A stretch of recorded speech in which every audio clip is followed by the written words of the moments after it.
Sa ngalan ng Ama at ng Anak at ng Espiritu Santo. Amen. Ang pagpapala ng ating Panginoong Hesukristo, ang pag-ibig ng Diyos Ama, at ang makikipagkaisa ng Espiritu Santo naway sumainyong lahat. At sumaiyo rin. Mga kapatid, aminin natin ang ating mga kasalanan upang tayo'y maging marapat gumanap sa banal na pagdiriwang. Inaamin ko sa makapangyarihang Diyos at sa inyo mga kapatid na lubha akong nagkasala sa isip, sa salita at sa gawa at sa aking pagkukulang. Kaya isinasamo ko sa mahal na Birheng Maria, sa lahat ng mga anghel at mga banal, at sa inyo mga kapatid, na ako'y panalangin sa Panginoong ating Diyos. Kawan tayo ng makapangyarihang Diyos, patawarin tayo sa ating mga kasalanan at patnubayan tayo sa buhay na walang hanggan. Amen. Panginoon, kaawaan mo kami. Panginoon, kaawaan mo kami. Kristo, kaawaan mo kami. Kristo, kaawaan mo kami. Panginoon, kaawaan mo kami. Panginoon, kaawaan mo kami. Manalangin tayo. Ama naming makapangyarihan, ang iyong mga hinirang na tao ay matyaga mong tinuturuan at maibiging nililingap. Ipagkaloob mo sa amin ang iyong espiritu ng karunungan bilang tugon sa pagdalangin ni Papa San Gregorio na pinangasiwa mo sa iyong sambayanan upang maging kasiyahan kailanman ng mga tagapangasiwa at pag-unlad ng kawang banal sa isip, salita at gawa. Sa pamamagitan ni Hesukristo kasama ng Espiritu Santo, magpasawalang hanggan. Amen.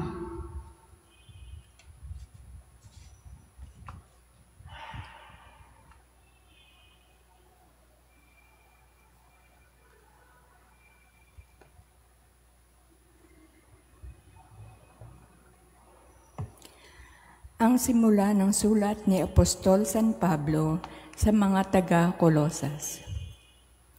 Mula kay Pablo, apostol ni Kristo Jesus, ayon sa kalooban ng Diyos, at mula rin sa kapatid nating si Timoteo.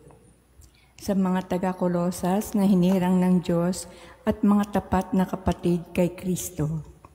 Sumainyo nawa ang pagpapala at kapayapaan mula sa Diyos na ating Ama.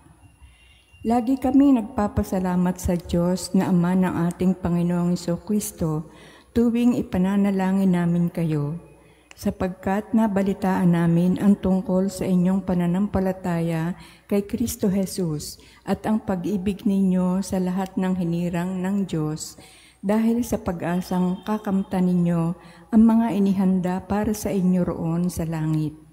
Nalaman ninyo ang tungkol sa inaasahan ninyong ito nang ang salita ng katotohanan, ang mabuting balita, ay ipangaral sa inyo. Ito'y lumaganap sa buong sanlibutan at nagdadala ng pagpapala tulad ng nangyari sa inyo mula nang marinig ninyo at maunawaan ang katotohanan tungkol sa kagandahang loob ng Diyos. Natutuhan ninyo ito kay Epapras, tapat na lingkod ni Kristo mula sa mahal na kamanggagawa namin at kinatawan sa inyo. Sa kanya namin nalaman ang tungkol sa pag-ibig na ipinagkaloob sa inyo ng Espiritu. Ang salita ng Diyos. Salamat sa Diyos. Ako ay nagtitiwala sa pag-ibig ng lumikha. Ako ay nagtitiwala sa pag-ibig ng lumikha. Kahoy na ulibo sa tabi ng templo ang aking katulad. Nagtiwala ako sa pag-ibig ng Diyos na di kumukupas. Ako ay nagtitiwala sa pag-ibig ng lumikha. Di ako titigil ng pasasalamat sa iyong ginawa. Ang kabutihan mo'y ipahayag ko kasama ng madla. Ako ay nagtitiwala sa pag-ibig ng lumikha.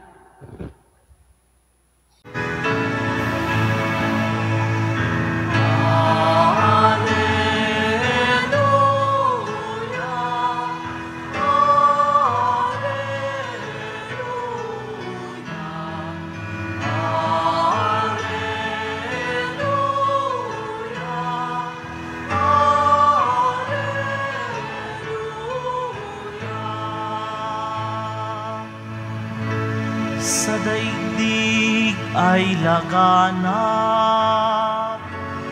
liwanag na sumisikat, salitang buhay ng lahat.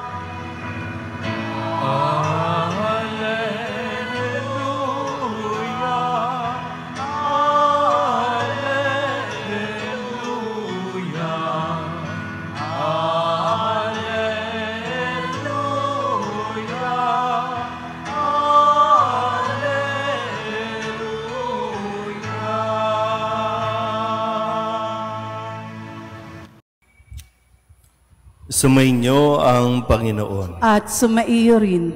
Ang mabuting balita ng Panginoon ayon kay San Lucas. Papuri sa iyo, Panginoon. Noong panahong iyon, umalis si Jesus sa sinagoga at nagtungo sa bahay ni Simon.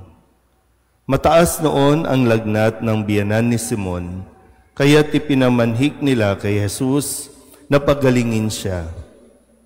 Tumayo si Jesus sa tabi ng higaan ng babae at iniutos na maalis ang lagnat at nawala nga ito. Noon di tumindig ang may sakit at naglingkod sa kanila. Paglubog ng araw, ang lahat ng may sakit, anuman ang karamdaman, ay dinala ng kanilang mga kaibigan kay Jesus. Ipinatong niya ang kanyang mga kamay sa bawat isa sa kanila at pinagaling sila. Nagsilabas sa marami ang mga demonyo, sabay sigaw, "Ikaw ang anak ng Diyos." Ngunit sinaway sila ni Jesus at hindi pinahintulutang magsalita, sapagkat nakikilala nila na siya ang Mesiyas. Nang mag-umaga na, umalis si Jesus at nagpunta sa isang ilang na pook. Hinanap siya ng mga tao at nang matagpuan ay pinakiusapang huwag munang umalis. Subalit sinabi niya, dapat ko ring ipangaral sa ibang bayan ang mabuting balita tungkol sa paghahari ng Diyos, sapagkat iyan ang layunin ng pagkasugo sa akin. At nangaral siya sa mga sinagoga sa Judea. Ang mabuting balita ng Panginoon. Pinupuri ka namin, Panginoong Hesukristo. Isang magandang umaga po sa inyong lahat. Ngayon po ay Miyerkules ng 22 linggo sa karaniwang panahon at ating ginugunita ang kapisahan ni San Gregorio, isang Santo Papa. At sa atin pong narinig na kwento sa ating ebanghelyo ay sunod-sunod na po ang mga gawain ng pagpapagaling ni Jesus sa mga may sakit. No? Palipat-lipat ng lugar upang ipahayag ang mabuting balita, pero sa kalaunan ay maraming mga idinudulog kay Jesus para pagalingin anuman ang kanilang mga karamdaman, at ito naman po ay tinutugunan ni Jesus. Para bang sa ating pong mga gawain, no, talagang mayroong mga madadagdag, pero sa ginagawa ni Jesus na dapat natin matutunan na napakahalaga sa dami po ng gawain, ha? At hindi naman po mauubos yan. Habang tayo ay nabubuhay, babangon tayo, kikilos tayo, matutulog tayo, kinabukasan, magsisimula tayo ulit ng mga gawain. Pwedeng yung usual na gawain, pwedeng may madadagdag na gawain. Pero yung mahalaga na kailangan natin makita sa ginagawa ni Jesus, sa kabila ng napakaraming gawain, hindi niya nakakalimutan ang gumising ng maaga para manahimik. Kasi sabi dito, di ba, paglubog ng araw, dinala lahat ng may sakit, pinatong kanyang kamay sa bawat isa at gumaling. Pero pagdating ng umaga, umalis si Jesus at nagpunta sa isang ilang na pook.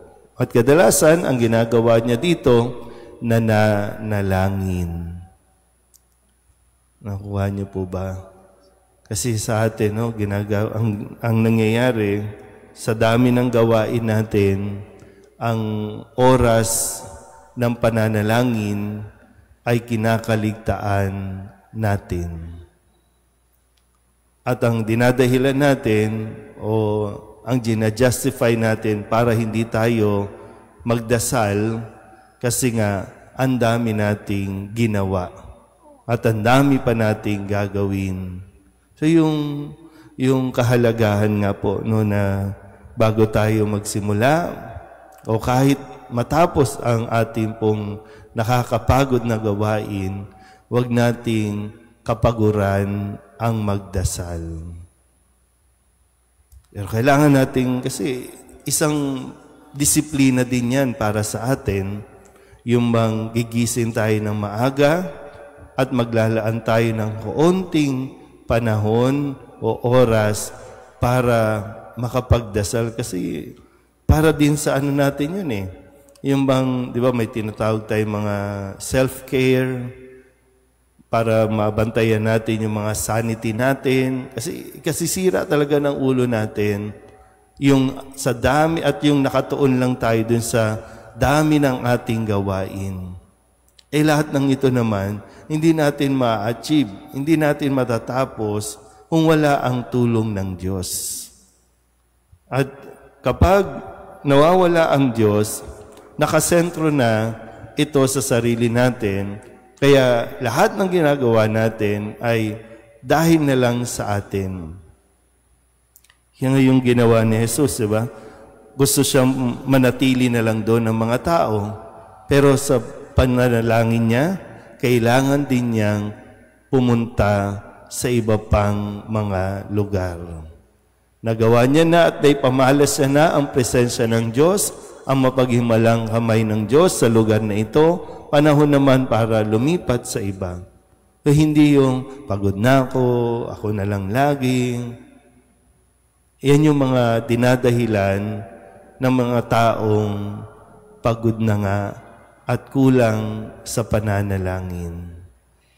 Reklamo na ang lalabas. Pero si Kristo, muli, sa dami ng gawain, binibigyan niya pa rin ng oras na mapag-isa at makapagdasal sa Kanyang Ama, ang ating Panginoon. Amen?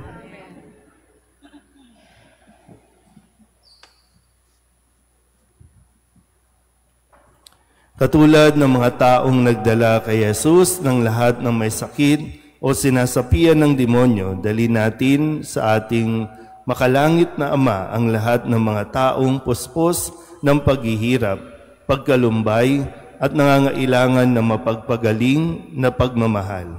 Ang ating pong itutugon, Panginoon, dinggin mo ang aming panalangin. Panginoon, dinggin mo ang aming panalangin.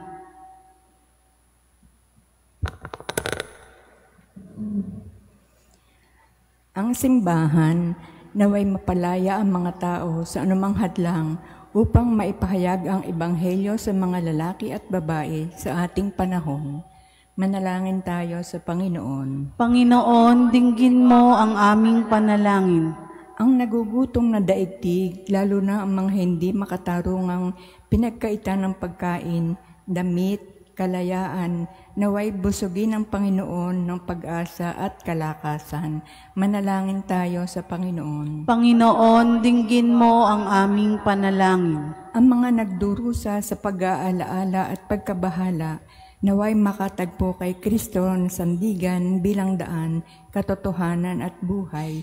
Manalangin tayo sa Panginoon. Panginoon, dinggin mo ang aming panalangin. Ang mga nagdurusa dahil sa pagkakasakit at may mabigat na pasanin sa buhay, naway makita ang higit na kahulugan ng kanilang buhay sa pagsubok na kanilang hinaharap. Manalangin tayo sa Panginoon. Panginoon, dinggin mo ang aming panalangin. Ang mga yumao at nagdadalamhati, naway magkaroon ng pag-asa sa muling pagkabuhay ni Jesus. Manalangin tayo sa Panginoon. Panginoon, dinggin mo ang aming panalangin. Dilog din natin sa Panginoon ang ating mga personal na kahilingan at mga panalangin para sa ating mga pamilya. Kasama din ang mga kahilingan ng mga nanonood sa online. Lahat ng mga misang pasasalamat, special na intensyon, agarang paggaling ng mga may sakit, ang lahat ng mga kaluluwa na inihiling na ipagdasal sa misang ito.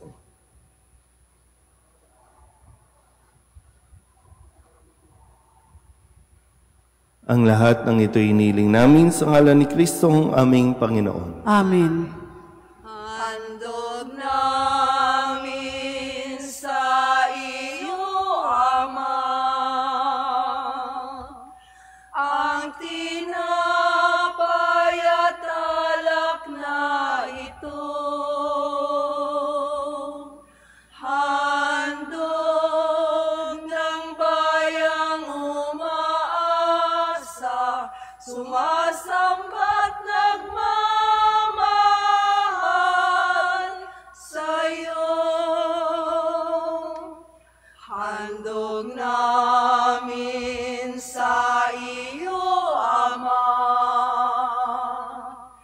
ang tinapay at alak na ito. Handog ng bayang umaasa, sumasamba't nagmamahal sa'yo. Manalangin kayo mga kapatid upang paghahain natin ay kalugdan ng Diyos amang makapangyarihan. Tanggapin nawa ng Panginoon itong paghahain sa iyong mga kamay, sa kapurihan niya at karangalan sa ating kapakinabangan at sa buong sambayanan niyang banal. Ama naming lumikha, ang aming paghahain ay iyo nawang paunlakan upang sa paggunita kay Papa San Gregorio, kami ay makapakinabang sa paghahain ito na ibinigay mo sa ikapagpapatawad ng mga kasalanan ng buong mundo sa pamamagitan ni Jesucristo kasama ng Espiritu Santo magpasawalang hanggan. Amen. Sumainyo ang Panginoon. At sumaiyo rin. Itaas sa Diyos ang inyong puso at diwa. Itinaas na namin sa Panginoon. Pasalamatan natin ang Panginoong ating Diyos. Marapat na siya ay pasalamatan. Ama naming makapangyarihan, tunay ngang marapat na ikaw ay aming pasalamatan sa pamamagitan ni Jesucristo na aming Panginoon. Ngayong si San Gregorio ay pinararangalan sa pamumuhay niyang totoong uliran at pagiging maaasahan sa panunungkulan, kaya't si Jesucristo na maaasahan sa katapatan ay inihahayag sa pangangasiwa sa sambayanan. Ang malasakit ng mga ulirang tagapangasiwa noon ay napapatuloy magpahanggang ngayon sa mga panalangin kanilang iniuukol, kaysa ng sambayanan mong dito'y nagtitipon.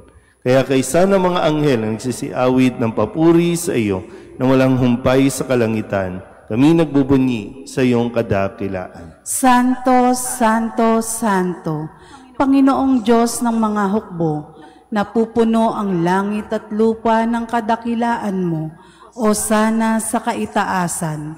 Pinagpala ang naparirito sa ngalan ng Panginoon, o sana sa kaitaasan.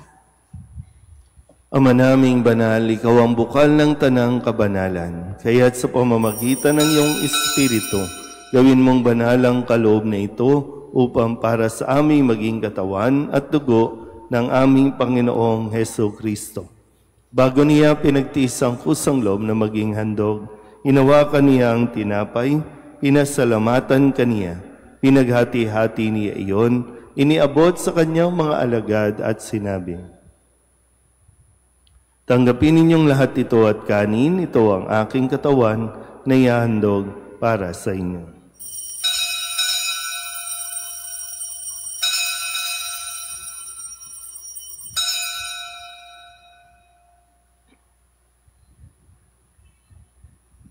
Gayun din naman nang matapos ang hapunan, hinawakan niya ang kalis, Muli kaniyang pinasalamatan. Iniabot niya ang kalis sa kanyang mga alagad at sinabi,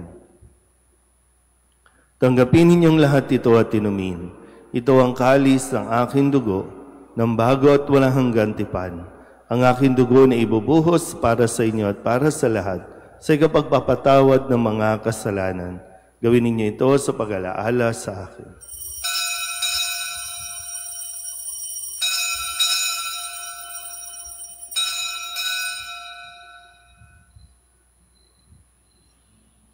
Ipagbunyi natin ang misteryo ng pananampalataya. Si Kristo'y namatay, si Kristo'y nabuhay, si Kristo'y babalik sa wakas ng panahon.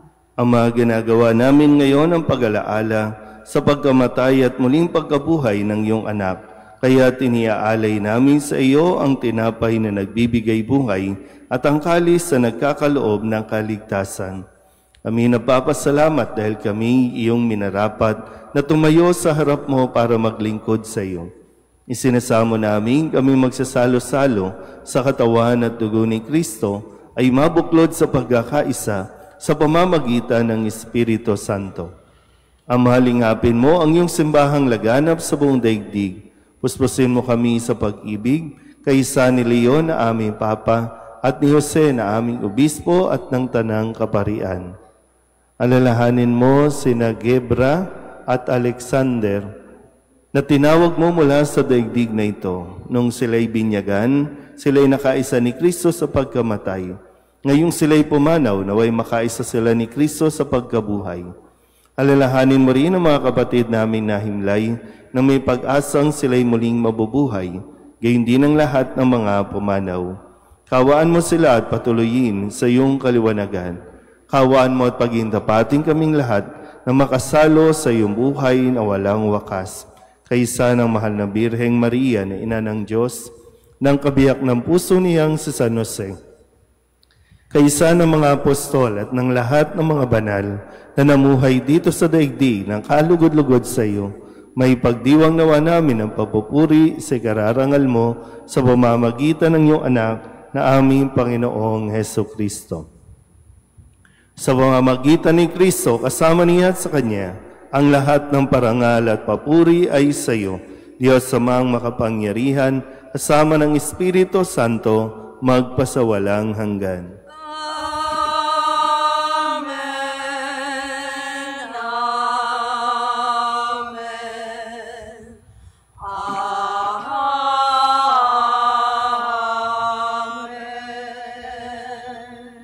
Sa tagubili ng mga nakagagali na utos at turo ni Jesus sa Panginoon natin at Diyos, ipahayag natin ang lakas loob.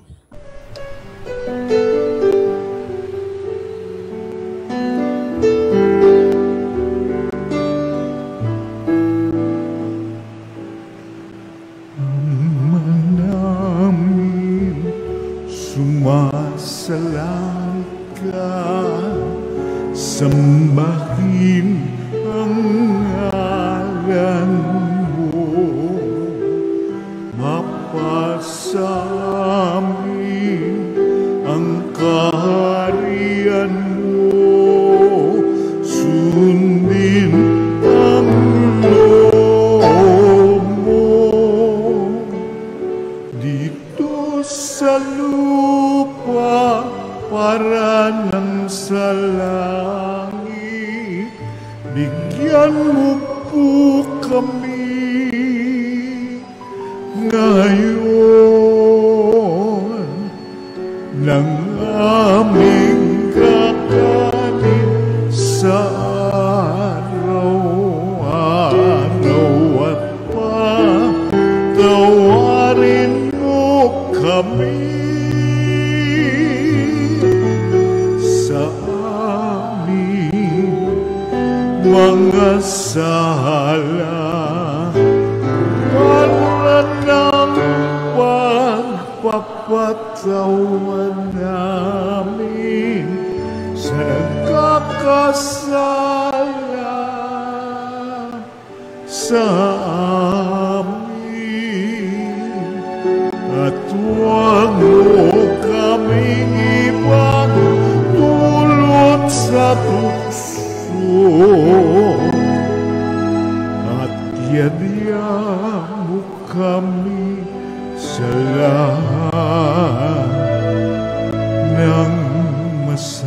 Hinihiling namin kami iadya sa lahat ng masama, pagkalooban ng kapayapaan araw-araw, iligtas sa kasalanan at ilayo sa lahat ng kapahamakan.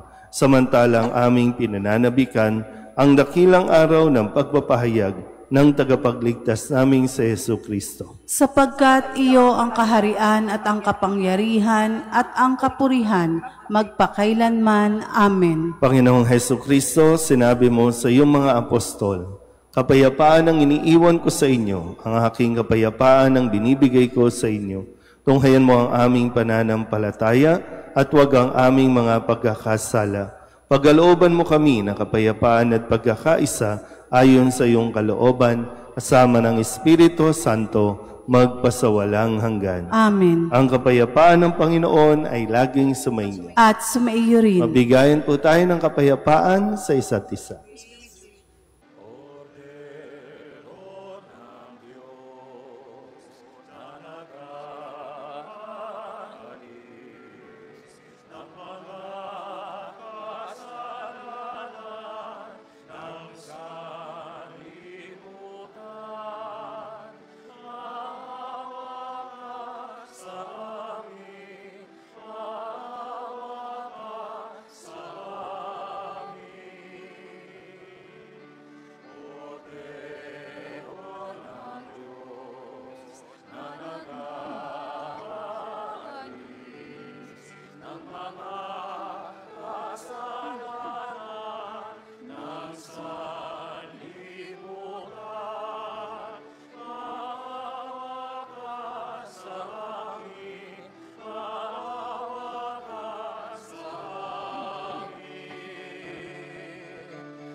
Ito ang kordero ng Diyos.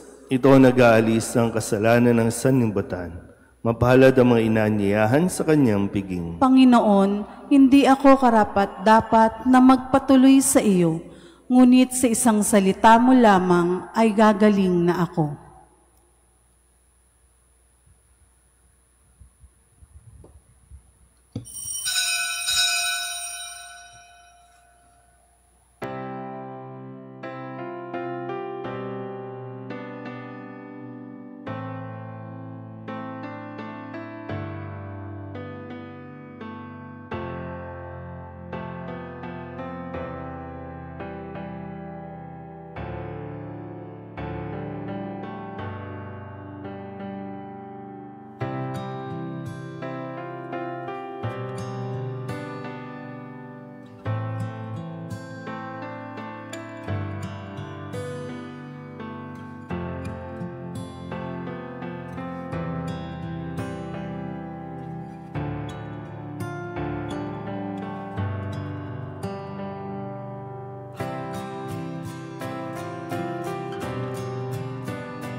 Manalangin tayo.